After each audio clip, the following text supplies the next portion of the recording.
Kalau kita lihat di sini, nombor approval untuk nak, pasal dulu ini adalah classified artifact. Classified maknanya tidak boleh dituntun oleh ramai, bermakna rahsia ya. Selepas banyak tahun merdeka, 50 tahun merdeka, banyak artifak-artifak yang classified declassified.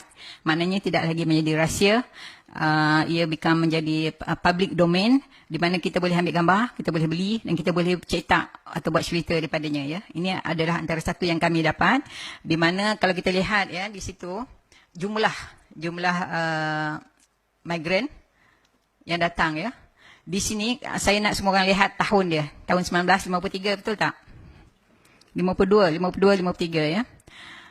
British membelanjakan lebih kurang 100 juta masa itu, kalau kita bandingkan dengan duit hari ini 1 bilion ya, untuk membuat infrastruktur kepada bangsa asing. Sekolah, hospital, jalan raya, lampu, everything. Walhal di kampung, kita tak ada elektrik, kita tak ada sekolah, kita tak ada everything. Padahal duit yang kat sini semua duit kita ya. Duit hasil masuk Semenanjung Tanah Melayu. Jadi semua orang dapat tanah. 1 juta daripada mereka semua dapat tanah. Semua dapat tanah. Ini 1953 sebelum mereka. Jadi saya kedepankan sikit. Ini adalah kata silap saya. Tan Siew Sin adalah anak kepada Tan Cheng Lock. Tan Siew Sin ni mengetuai setelah bapa dia dah tak ada, dia mengepalai segala berhubung dengan Cina-Cina ataupun apa saja permintaan Cina. Kalau kita lihat di sini, di Melaka, kampung dia di Melaka, 1430 ya. Yang meminta semua dapat tanah. Dan jumlah tanah itu di antara berpuluh ekar hingga ke 300 ekar, ada yang beribu ekar ya. Tapi yang ni pun semua bangsa asing yang minta ni. Kalau kita minta usaha nak dapat. Di sini kalau kita lihat, 1 juta yang minta tu 1 juta dapat. Pada mulanya leasehold daripada 10 tahun ke 99 tahun ya. Kalau 99 tahun maknanya dia habis expired tahun 2035 baru habis. Amat lagi tu. Itu kalau pajakan.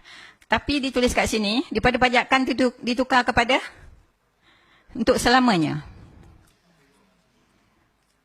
Ditukarkan pada untuk selamanya. Apa yang kita khawatiri, antara tanah-tanah ini, ini bukan saya tulis ya, ini direct saya ambil daripada dia punya artifak ya. Kita lihat ya, semua 1 juta ni dapat. All the 1 million applicant approve. Dan kalau tidak sempat untuk nak mengukur tanah ke apa ke, they consider as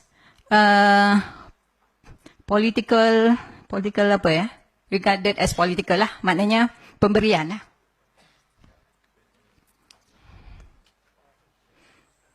Datuk ada hal. Jadi kalau kita lihat kat sini ya, kita banyak kerugian tanah ya. Pada zaman ini, orang Melayu tak ada tanah. Orang dia dah ada tanah.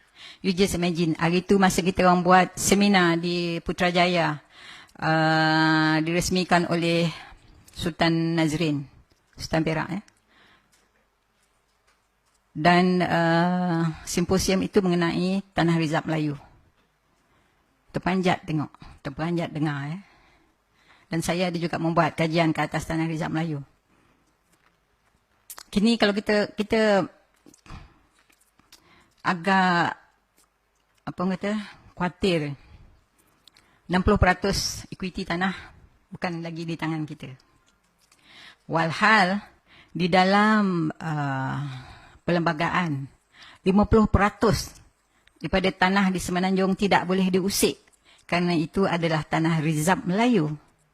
Tak boleh usik langsung, walaupun dibangunkan, hasil daripada pembangunan itu diberi balik, mesti diberi balik 100% secara total kepada orang Melayu.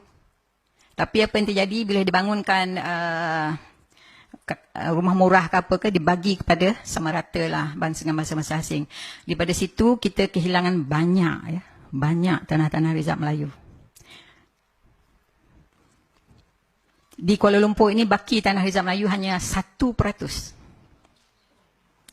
saja. Penang 0 hari ini. Di lain-lain negeri, kerajaan negeri cuba tambah-tambah sikit. Tapi apa lagi yang saya amat khawatir, yang saya bangkit-bangkitkan, selalu saya buat bising, di dalam semua ceramah saya adalah kerana tanah yang diganti itu bukanlah tanah setaraf. Ya? Bukan sama sifat dan nilainya dengan tanah yang kita hilang. Fikirkanlah ya, saya pernah menulis pada kerajaan tanah TUDM itu the last of the tanah Melayu. Last tanah TUDM. Itu pun nak bagi kat orang. Habis dah. Di dalam tanah Rizal Melayu, kita telah, bukan kita, orang dahulu, moyang kita, tulis 4,800 hektar, bukan ekar, hektar. Tanah di Gombak itu adalah tanah Rizal Melayu. Hari ini tengok berapa yang tinggal. Saya beritahu ni supaya orang-orang muda ataupun orang lapisan ya, apabila memerintah nanti, tolong ambil perhatian tentang ni ya, tentang tanah Rizal Melayu ya. Macam mana cara kita nak ambil balik ya. Kalau kita jumlahkan anggaran semua negeri Tanah Rizal Melayu hari ini, yang paling baik adalah Kelantan ya. Kelantan dan Terengganu tidak diusik. Tanah Rizal Melayu malah ditambah sikit, ditambah lagi. Tapi di negeri-negeri lain ada yang tinggal 9%, ada yang tinggal 10%, ada yang tinggal 12%, ada yang tinggal 30%. Ya, amat menyedihkan. Ini adalah, saya nak bagi contoh saja ya. Ini di mana ni? Di Perak ya. Kita lihat, ini siapa yang dapat tanah? Ini bangsa apa? Ini bangsa apa? Ini kegunaan tanah. Kegunaan tanah ya. Yang ni sama juga. Yang ni bangsa apa? Cuba lihat. Ini bangsa Melayu dan bangsa India. Sama juga. Satunya ada 3 gambar. Semua keadaan serupa ya. Ni Melayu tak ada langsung. Tapi yang saya sedih ya. Tanah yang diberi kepada Melayu hanya dibenarkan menanam padi. Dan tanah-tanah ini hanya di kampung. Tapi tanah-tanah yang lain yang diberikan kepada bangsa asing adalah di dalam pekan, adalah tanah-tanah yang prominent, tanah yang berprestige, yang tinggi nilainya, yang boleh dibuat pelombongan timah dan emas dan juga besi. Dan juga tanam ladang getah. Tapi kita tidak dibenarkan. Tanah yang diberikan kepada orang Melayu tidak dibenarkan mendatangkan hasil. Ya. Tidak diboleh buat komersial. Ini adalah 4 orang bangsa asing. Ya. Salah seorang ni bukan orang sini pun. Ya. Ini jumlah tanah dia pada tahun 1926. Melebihi semua rakyat di Kelantan dan Terengganu. Jumlah tanah dia. Sedih tak? Jadi tadi bila saya suruh tengok tahun yang British menolong bangsa asing, ini tahun dia sama tak? Pada tahun ini orang Melayu minta sedekah dengan MCA sebanyak 500,000. Tadi British membelanjakan lebih kurang 100 juta ya pada bangsa asing buat infrastruktur everything. Tanah yang ni kita dapat berapa? Kita meminjam. Yang ini dia tulis itu apa? Secret. Tapi saya dapat. Ya. Surat ni secret. Tengok siapa dalam ni. Guru Rahman ada, Sadun Jubir ada, semua ada kat sini. Saya bila baca ni saya nak menangis. Malu. Menangis sebab malu. Pada tahun yang sama orang lain kaya raya, pada tahun ni kita miskin papa ke dana. Minta sedekah. Untuk apa masa tu kita minta sedekah? Untuk nak meniaga nasi lemak. Mereka dah buat dah lumbung bijih semua. Kita kehilangan lumbung bijih dan lumbung emas sebanyak 500 semasa Minggin ya. Kod Minggin di mana ini apa Cina cakap. Dia kata jangan komplain kalau kita tak dapat. Dia kata British yang buat. Ini dia sendiri tulis. Betul. Anyway, dalam kod Minggin tu ya, British cakap kalau dalam masa 2 tahun orang Melayu tidak mengerjakan lumbung-lumbung timah dan emas ni, mereka akan tarik balik. Suka hati je dia nak ambil balik. Padahal tanah tu tanah moyang aslian Melayu. Ada 500. Ya. Tapi apabila kita dapat hasil daripada pelumbungan itu, British dan China tidak mahu membeli hasil kita. Dan kita pula tak boleh nak menjual keluar sebab kita tak ada kenderaan. Ingat tak tadi masa saya cerita macam mana kapal kita dibakar di laut? Habis dibakar. Sehingga kita punya tempat-tempat bina kapal pun dah dirosakkan. Jadi kita terpaksa menjual kepada kartel. Sebabnya pada itu British dan China dah buat kartel. Ya. Dia buat lumbung dia sendiri. Dia buka 350 lumbung sendiri. Jadi apabila itu berlaku, orang Melayu terpaksa memajakkan lumbung mereka sebab tak boleh nak jual hasil daripada pelumbungan. Jadi terpaksa pajakkan kepada bangsa asing. Apabila dah pajakkan, lama-kelamaan jadi dia punya. Kalau kita ingat peperangan Haisan dengan Jinsin dengan peperangan di Lukut, di Rasah, di Larut, di Penang. Semuanya merebutkan tanah asli orang Melayu, tanah asli Lombong. Jadi kita miskin Papua hari ini pun sebab itu je. Kerajaan selama merintah, saya ni kan dah jadi cakap politik lah pula. Selama kita memerintah, adakah kita buat apa-apa pembetulan? Kita ada peluang. Kita buka lah balik kita punya Lombong. Tan Sri Abu Shah. Dia masa tu boleh cakap dengan kerajaan. Kan kita tak ada. Kita ni orang Marahin. Sebabnya kita banyak peluang. Kalau betul kerajaan nak tolong balik orang Melayu pada masa selama 50 tahun yang ni, kita boleh buka balik kita punya lumbung-lumbung meja timah dan emas. Hingga ke hari ni timah dan emas semua diterokai oleh bangsa asing. Tak ada seorang Melayu pun yang menerokai itu. Padahal nak buat senang je. Tanah tu semua tanah-tanah Melayu. Kat Kelantan, Terengganu sampai ke Mersing. Ada ya, itu. Dah ada map pun tadi saya tunjuk. Kalau buat masa itu, saya rasa orang Melayu tidaklah terhimpit semacam hari ini ya. Dan kalau kita lihat pula sekarang ni banyak sangat apa orang kata pemberian kepada bangsa asing melanggar apa orang kata perlembagaan. Padahal dah ada quid pro quo just now. Perjanjian yang dia telah dimeterai. Dia yang buat, bukan kita yang buat. Dia yang usulkan, bukan kita yang usulkan. Sekarang dia pula yang mempertikaikan. Ini masalah besar ya. Dan kenapa kerajaan tidak bersuara? Termasuk juga semasa Kula buat kes. Kita ni pendatang. Adakah kerajaan bersuara? Sebab mereka tak tahu. Tak tahu sejarah. Jadi ini apa yang British tulis. Apa yang kenapa dia takut pada China. Ini adalah di dalam one of the artifact. Sebab masa tu China mighty. Ya, mighty ya. Paling kuat. Negara yang paling kuat masa tu. Dan lagi satu saya terlepas tu tadi. Tanah-tanah ni.